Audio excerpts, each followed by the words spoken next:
Hi, good afternoon viewers. Welcome to my own plots. Warangal highway నుంచి 1.5 km అండి లోపలికి పోచారం ఏవీ కన్స్ట్రక్షన్స్ ఇక్కడ విలాస్ జరుగుతున్నాయి. ఈ విలాస్కి బ్యాక్ సైడ్ మనకు ఒక చిన్న లేఅవుట్ ఉందండి లోపల. ఈ లేఅవుట్లో 24x50 ఒక వెస్ట్ ఫేసింగ్ ప్లాట్ వచ్చిందండి.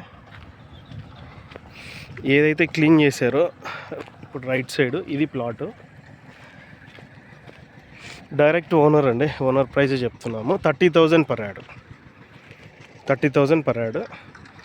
133 గజాలు వస్తుంది. West facing, ready for construction. Already houses కూడా ఉన్నాయి, చుట్టూ కన్స్ట్రక్షన్ జరుగుతున్నాయి. ఇంట్రెస్ట్ ఉండే వాళ్ళు ఎవరైనా కాల్ చేయండి. లాస్ట్ టైం చాలాసార్లు కూడా చెప్తున్నాను, ఊరికే టైంపాస్కి అయితే చేయకండి ప్లీజ్. మేము ఎండలో తిరిగి ప్లాట్స్ అన్నీ చూసి పెట్టి మీరు ఇక్కడికి వచ్చి మాకు టైం వేస్ట్ చేయకండి. ఇంట్రెస్టెడ్ ఎవరైతే తీసుకోవాలని ఉంటుంది ఇంట్రెస్ట్గా చేయండి, ఓకేనా. థ్యాంక్ యూ అండి, thank you for watching. Details అన్నీ కింద ఇచ్చాను, డిస్క్రిప్షన్లో చూడండి. థ్యాంక్ యూ అండి.